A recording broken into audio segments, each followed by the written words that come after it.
dipersembahkan oleh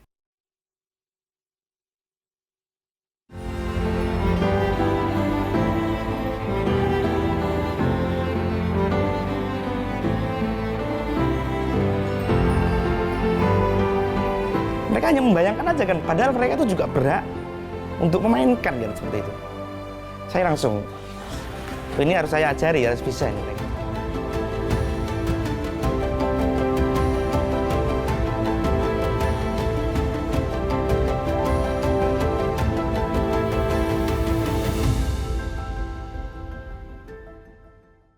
Mendapat pendidikan akademis, mengasah bakat, menciptakan karya hingga mencetak prestasi merupakan hak setiap anak Indonesia. Tidak terkecuali anak-anak difabel tunanetra di Ponorogo, Jawa Timur.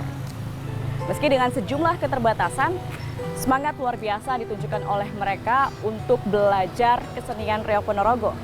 Melalui bimbingan Bribtu Luhur Ainul Fikri yang bertugas di Satuan Lalu Lintas Polres Ponorogo, mereka kini bisa tampil memukau dan membanggakan.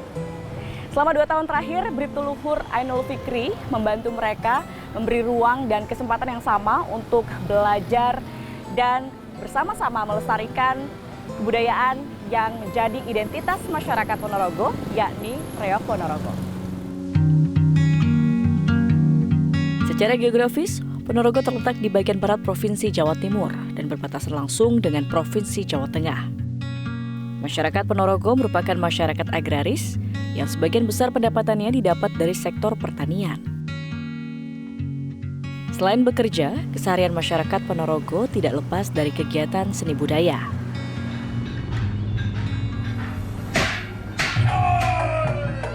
Ponorogo lekat dengan julukan Bumi Reog, tempat di mana kesenian reog lahir dan menjadi tradisi masyarakat. Sepanjang tahun, kita bisa temukan kesenian reog obyo digelar di desa-desa. Sementara pertunjukan reog festivalan bisa disaksikan ketika acara Grebek Suro digelar. Di momen inilah, masyarakat tumpah ruah menyaksikan kesenian yang menjadi magnet persatuan. Untuk kesenian reog Ponorogo itu sudah menjadi kesatuan jiwa bagi masyarakat Ponorogo.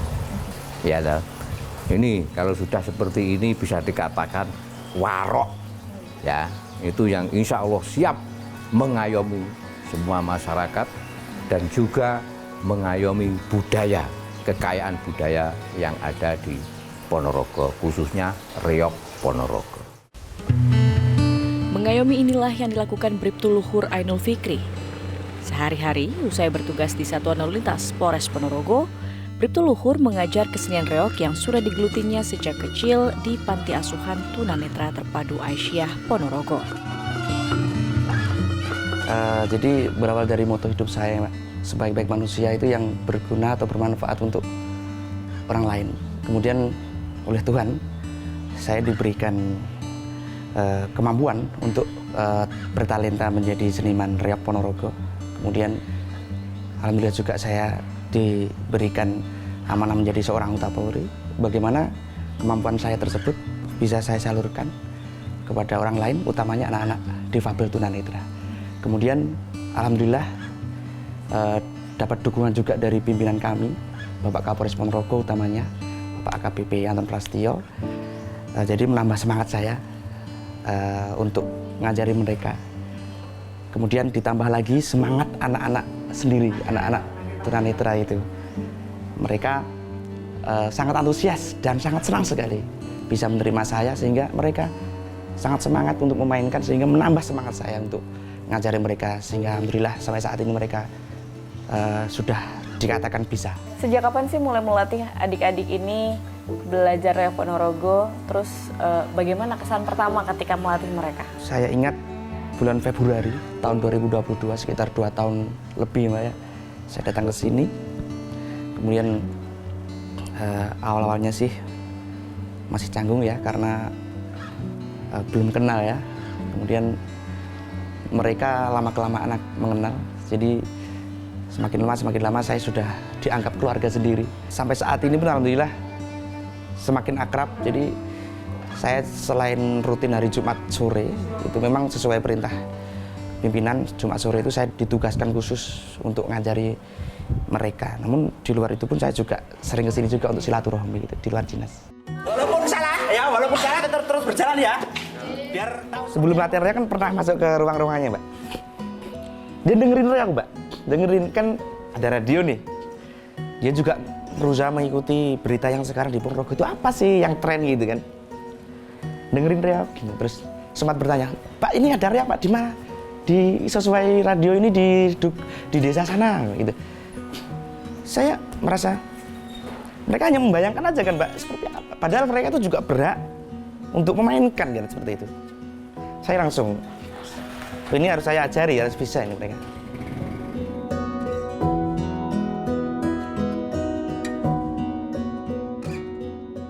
Niat untuk mentransfer ilmu kesenian reog yang dimilikinya kepada anak-anak tunanetra ini tidaklah mudah dan butuh proses panjang. Segala tantangan itu pun dihadapi Bribtu Luhur setelah melihat semangat siswa-siswanya. Kalau kesulitan sih di awal-awal mungkin, Mbak, ya, berkaitan dengan cara komunikasi dengan mereka itu yang paling sulit. Kemudian untuk teknis ngajari reognya itu juga butuh apa ya? Intinya, mohon maaf, mereka kan bukan anak yang normal, artinya butuh perlakuan khusus, Mbak. Ya berat sih sebenarnya. Dalam hati saya kok agak sulit, kok nggak bisa-bisa. Akan tetapi melihat semangat anak-anak itu yang kepingin bisa itu, saya berbagai cara. Saya juga mencari bagaimana caranya biar mereka itu bisa. Lama-lama ketemu caranya begini. Alhamdulillah bisa. Sosok Bribtu Luhur sebetulnya bukan sosok baru di dunia kesenian reog. Sejak duduk di bangku SMP, Luhur remaja giat mempelajari reog hingga bisa tampil mewakili grup sanggar tarinya di berbagai pagelaran. Pria kelahiran Ponorogo 17 Maret 1995 ini juga sukses menjadi Duta Penari Jawa Timur tahun 2012 saat ia masih berusia 17 tahun. Dulu waktu kecil itu anak saya itu sekolahnya di SD itu belum ada ekstrakurikuler reog. Terus yang waktu baru kesampaian itu di SMP. Di SMP-nya itu ada ekstrakurikuler reog gitu. Terus dia ikut apa itu namanya? Kayak lomba-lomba gitu, festival ya, terus bisa tampil di alun-alun. Cita-citanya memang ingin tampil di alun-alun gitu ya? Iya gitu, Mbak. Ikut sanggar tari di Ponorogo. Saya cuma itu dikasih tahu sama anak saya, tapi saya nggak pernah lihat juga, tapi dikasih tahu gitu aja, Mbak. Kalau saya di sanggar, Ibu, gitu. Kaget Bu waktu di ini? Iya, kaget campur senang gitu. Setiap ada festival di alun-alun itu, terus saya sama bude saya sama orang-orang itu ikut nonton tetangga. Paling bangga waktu melihat Mas Luhur tampil di mana, Bu? Ya di alun-alun itu waktu festival Suro, Grebek Suro. Terus sering kayak di Bon ya, Balikpapan kayak terus kayak Muara Enim gitu-gitu.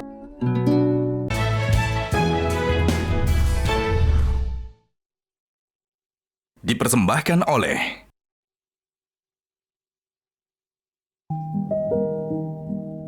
Panti Asuhan Tunanetra Terpadu Aisyah. Disinilah berkumpulnya anak-anak tunanetra dari berbagai daerah. Hidup bersama, belajar, berkarya, bergaul, berinteraksi dengan sesama untuk bekal mereka ketika nanti dewasa dan menghadapi lingkungan sosial yang lebih luas di dunia. Panti yang sudah berdiri sejak tahun 1986 itu kini menjadi rumah bagi 76 anak tunanetra, tunadaksa, dan yatim piatu. Bertumbuh dan belajar kesenian reog bersama. Sebagai perwakilan di panti yang ngurus anak-anak, melihat perubahan anak-anak seperti apa sih, Pak, sebelum belajar reog sampai sekarang sudah 2,5 tahun belajar reog? Jadi kalau dulu mungkin ini sebuah hasanah yang baru kenapa kok kita memasukkan reog itu ke dalam salah satu ekstra kita? Salah satunya adalah ya karena reog itu adalah sebagai nguri-nguri budaya ya, karena kita di Ponorogo, kemudian kita anak Ponorogo, kemudian kita juga hidupnya juga di Ponorogo, meskipun anak-anak tidak asli Ponorogo gitu. Cuman yang pasti budaya itu memang harus kita tumbuhkan. Kemudian yang kedua, yang pasti gini, ketika anak-anak itu mempunyai keterampilan, kemudian sekali lagi juga kita pentaskan, akhirnya kan mereka kepercayaan dirinya itu kan meningkat, Mbak. Itu secara psikis, secara psikologis juga mengangkat kepercayaan diri mereka, karena kadang-kadang gini, kalau di masyarakat secara awam mungkin menganggap bahwa disabilitas penglihatan itu bisanya apa kan, seperti itu. Kemudian mereka sendiri secara psikis, ketika mereka nggak bisa lihat, saya itu sebenarnya bisa apa sih? Nah, dengan seperti ini akhirnya mereka belajar reog, kemudian mereka bisa dipentaskan, orang bisa menikmati, mereka juga bisa menikmati. Akhirnya hari ini pencapaiannya cukup luar biasa. Mereka tiap hari itu tidak waleh-waleh untuk belajar reog. Jadi tiap sore itu meskipun tidak ada Pak Luhur, kadang mereka main sendiri, selompetan sendiri, main kendang sendiri. Terkait dengan masalah semangat mereka untuk belajar reog itu luar biasa. Jadi kami setelah apel sore, Mbak, itu langsung menuju ke panti asuhan tunanetra untuk ngajari anak-anak tunanetra memainkan seni reog Ponorogo. Untuk mengajarkan anak-anak ini kan tidak mudah ya Pak, apalagi mereka penyandang disabilitas. Gimana pendekatan untuk mengajarkan mereka waktu awal-awal seperti apa? Teknis komunikasinya mungkin. Saya harus lebih sabar, ya, harus lebih pelan supaya mereka itu mau atau mampu dan memahami yang saya ajarkan. Anak ini kan banyak, ada 35. Iya. Masing-masing punya bakatnya. Ya, betul. Dan karakter di dalam kesenian Ponorogo ini juga banyak. Bagaimana menentukannya, Betul. Pak? Boleh diceritakan. Awalnya saya tawari dulu, Mas, sampean pengen nabuh apa? Sampean pengen nari apa? Atau pengen barong kah? Atau pengen jadi Klono Sewandono kah? Atau pengen ganong yang atraktif itu? Nah, kemudian kalau yang cewek, yang pastinya jadi jadil. Jadi mereka benar-benar dari nol. Dulu sama sekali belum bisa. Barong, ini ya Pak? Singo barong, iya. Singo barong. Tahu dadak merak? Tahu dada merah. Ini Ya. kan berat. Berat, betul. Gak mudah belajarnya. Betul. Gimana? Apalagi adik-adik tunanetra ini bisa akhirnya coba dan belajar. Awalnya mereka juga bertanya-tanya, Mbak. Pak, seperti apa sih dadak meraknya atau Kebayang reognya? nggak sih dia tuh? Saya datangkan langsung. Mereka meraba-raba, Coba meraba dulu. ya, karena mereka meraba ini. Oh, ini ternyata merak. Oh, ini ternyata kepalanya. Ini rambutnya, gitu. Kemudian maksudnya penasaran Pak. Oke, saya pegangkan, saya pasangkan ke kepalanya. Mereka ternyata merasakan. Jadi sering latihan, sering dipakai, itu mereka akan terasa. Nah, ternyata seperti ini Pak ya, seperti itu. Akhirnya dia tahu. Ternyata barong itu berat Pak ya. Berat akan, tapi kalau setiap hari dipakai atau buat latihan, dia pasti bisa. Para pemain musik gamelan reog yang hampir semuanya adalah anak difabel ini secara perlahan mengenal dan memahami kompleksitas alat musik yang mereka mainkan. Mulai dari kendang, gong, angklung, slompret, kenong, ketipung, dan wiroswara atau pengisi suara. Instrumen yang bertalu-talu mengiringi kebatan-kebatan kain para penari yang beraksi. Ivan ikut latihan sama Pak Luhur, gimana rasanya? Senang, Mbak. Senang. Sudah berapa lama latihan, Ivan? Kurang lebih ya 2 tahunan. 2 tahun. Dari awal tertarik untuk main musik atau gimana, Ivan? Ya, saya itu dulu memang ya suka main musik, Mbak. Saya coba-coba gitu. Ada nggak sih kesulitannya, Ivan? Kesulitannya ketika saya itu main kendang. Biasanya kalau itu tempo atau pukulannya yang kurang jelas. Caranya memperbaiki ya kita ingat-ingat bagaimana ini posisinya, temponya, kecepatan apa enggak. Itu ikut perasaan, Mbak, biasanya. Setelah akhirnya latihan terus, tampil di depan banyak orang, apa sih perasaannya, Ivan? Ya seneng, Mbak, kalau sudah keluar itu udah tampil itu ya sudah pede, Mbak.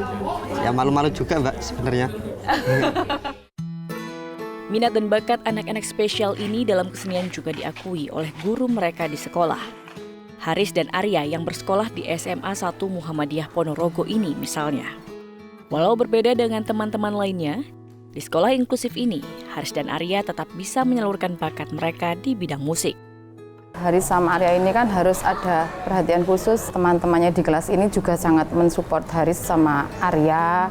Meskipun Haris sama Arya ini ya maaf anak difabel, khususnya tunanetra, tapi dibalik semua itu mereka mempunyai bakat dan minat di bidang musik.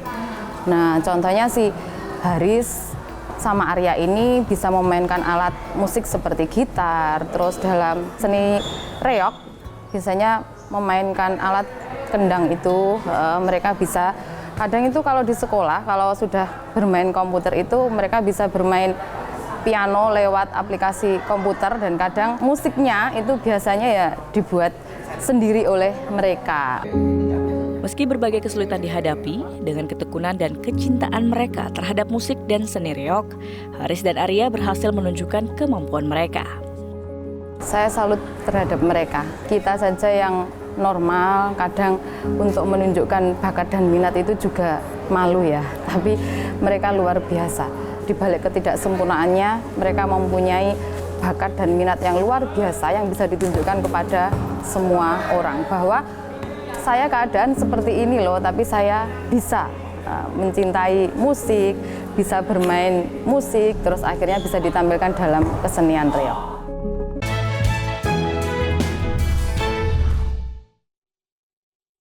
Dipersembahkan oleh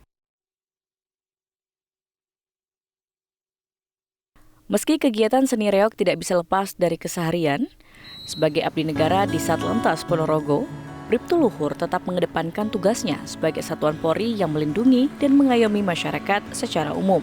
Sebenarnya melakukan hal ini nggak bisa sendirian, dukungan dari sekitar seperti apa? Alhamdulillah sampai saat ini saya juga masih menjalin komunikasi dengan teman-teman seniman. Artinya mereka juga sangat mendukung dan heran juga, Mbak. Luhur kowe kok iso seperti itu ya. Untuk membuat sendera tari reog ini kan pasti banyak peralatan yang dibutuhkan. Tidak murah mungkin ya untuk menyiapkan itu semua. Bagaimana kemudian Pak Luhur nih menyiapkan semua biar bisa terpenuhi?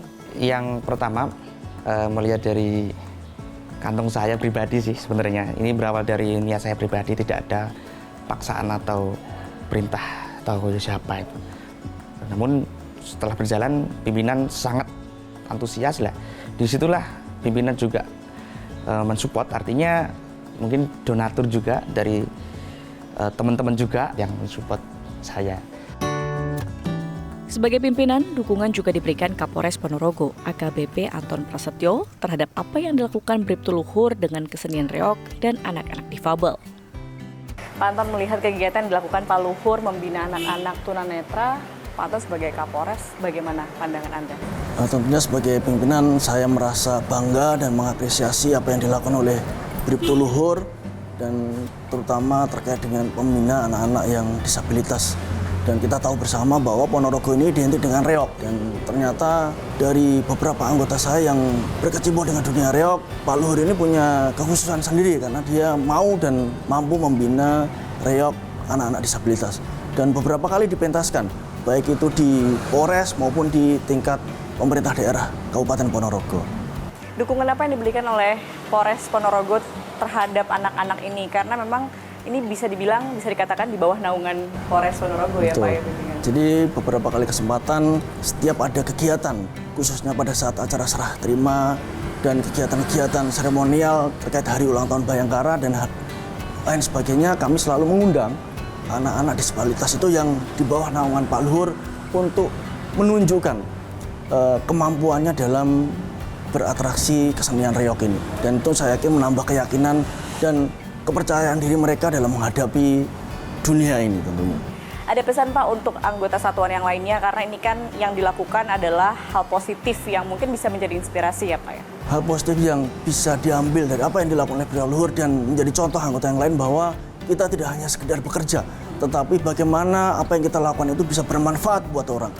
Dan saya yakin bahwa apa yang dilakukan oleh Pak Luhur ini menjadi inspirasi khususnya untuk anggota Polres Ponorogo untuk mencontoh dan menjadi inspirasi buat kita semua bahwa apa yang kita lakukan bisa bermanfaat untuk orang lain.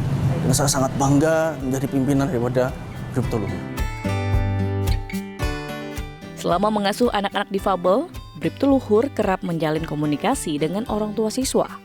Apalagi kebanyakan dari orang tua siswa tinggal di luar kota Ponorogo. Dengan demikian, orang tua semakin yakin bahwa anak-anak mereka mengikuti kegiatan positif bersama orang yang terpercaya dan dengan semangat bahagia. Waalaikumsalam. Bapaknya Mas Haris, nggih. Jenengan sebagai orang tuanya Mas Haris, setelah Mas Haris itu pinter reyok dengan saya gitu. Biar adik-adiknya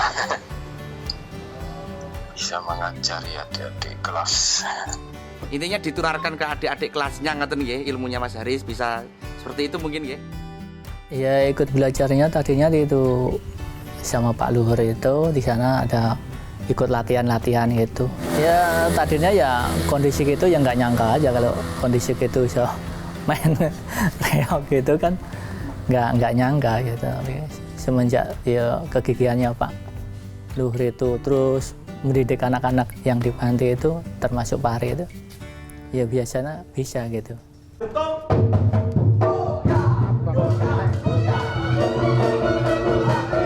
Setelah 2 tahun proses belajar, apa sih Pak yang Bapak rasain melihat anak-anak bisa tampil gitu ya, dengan awalnya yang mungkin susah banget, dari cara berkomunikasi juga mungkin belum terbuka, terus sekarang sudah seperti keluarga.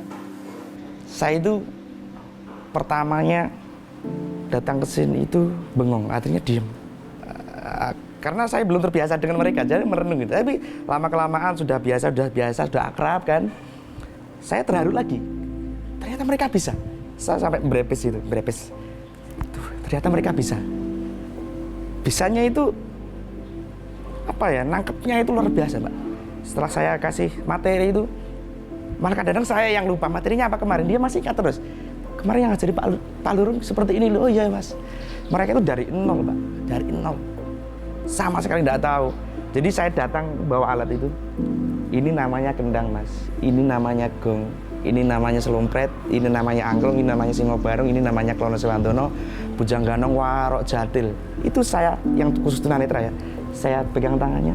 Saya sentuh-sentuhkan. Iya, mohon maaf ya kan mereka. Sebenarnya mereka itu tahu, Mbak. Hari-hari ini mungkin ada festival reok di sana. Hari ini ada kegiatan reok. Mereka hanya mendengarkan musiknya aja. Seperti apa sih, seperti itu.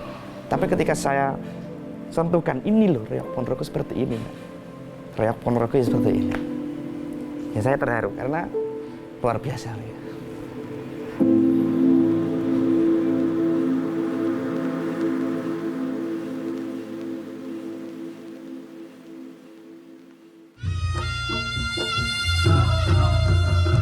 Mempelajari reok tidaklah mudah. Kompleksitas reok Ponorogo terjalin karena padu padan seni drama, musik, dan tari. Sebuah sendera tari yang terwujud dari cerita yang dibangun, harmonisasi musik gamelan, dan keindahan tarian dadak merak atau barongan, tarian bujang ganong, juga jatil, kelana, serta warok. Mereka itu pasti punya cita-cita, Mbak. Ya. Harapan saya dengan setelah punya ilmu reok ini, mereka akan lebih percaya diri, utamanya mereka di hadapan masyarakat umum, dan mereka bisa meraih cita-cita sesuai cita-cita masing-masing. Pokoknya apapun cita-cita mereka, ketika mereka sudah merasa percaya diri dengan kemampuan mereka, salah satunya memainkan reok ini, mereka akan dalam menggali cita-cita itu akan lebih yakin itu, Pak. Dan saya juga berharap nanti suatu saat, entah kapan, dengan perjuangan saya nanti mereka akan tampil di dunia internasional, khususnya reok Ponorogo. Dari situ mungkin juga mendapatkan sebuah peluang untuk mengejar cita-cita atau mimpi mereka. Kesabaran dan kegigihan Bribtu Luhur Ainul Fikri membimbing anak-anak difabel dalam kesenian reok Ponorogo membuktikan bahwa sebetulnya ruang-ruang kreativitas itu ada dan terbuka seluas-luasnya bagi setiap insan manusia. Segala kekurangan yang diberikan oleh Sang Pencipta selalu diimbangi dengan kelebihan yang luar biasa dan bakat yang tidak terduga. Kini tugas kita sebagai manusia ialah saling menjaga dan saling menghargai antar sesama, seperti yang tertuang dalam sila kelima, keadilan sosial bagi seluruh rakyat Indonesia.